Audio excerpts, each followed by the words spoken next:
Hey everybody, Pastor Mike here from Project Re3 Church. Just coming at you with another Monday motivation.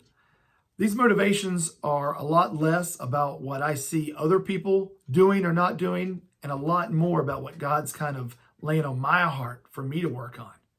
And so over the past week, one of the phrases that's kind of been rolling around in my mind and my heart and my spirit is this: have you tried turning it off and back on again? Now, if you've ever worked with computers or a cell phone or your internet or a printer or anything at all that's technology based, at some point, those machines have frozen up. At some point, those machines have stopped working correctly.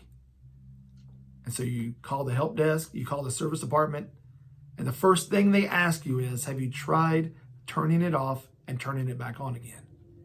Because there's something about turning things off and waiting a few minutes that kind of resets whatever had gotten wonky inside of it. I mean, we do it so much in my house now. When the internet goes out, we immediately, somebody in our family will just go unplug the router, wait a little bit, and then plug it back in and see if the internet comes back up. And most of the time it does. I mean, it's just something that we do now. We understand this is technology, is something that is inevitable. But isn't it also inevitable for us as humans? With our mind, our spirits, our soul, we were not designed to run 24/7, 365. In her book, Almost Everything, Notes of Hope, Anne Lamott says this. She says, almost everything will work again if you turn it off for a few minutes, including yourself. When I heard that quote a year or so ago, it stuck with me.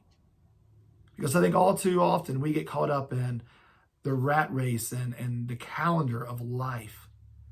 If you're like me, there's a lot. We have a family of 5. We have 3 kids. One of them's in elementary school, 2 are in high school. They all have different schedules, different sports, different activities. I work full-time. My wife works full-time. There's a lot going on. And so it's a lot for us to try to carve out time, not just for one another, but it sounds sad, even carving time for ourselves and God. So as bad as things are right now, as bad as things have gotten as far as being quarantined and social distancing, stay-home orders, it almost feels like it's our chance to reset. God has given us a chance to pull the plug, to wait a little bit, and to start working again. Jesus talked about this a little bit in Matthew chapter 11, verse 28. He said, come to me, all who are weary and burdened, and I will give you rest. What is often overlooked, I think, in that verse is the first 3 words. Come to me, comma. It takes action on our part. It's not something that we're just going to all of a sudden wake up one day and feel more rested. It takes us being willing to take that first step to unplug. And right now the world is unplugged. And all God is saying is, all right, what else is there to do except come to me? I've been challenged by that myself over the past week or 2.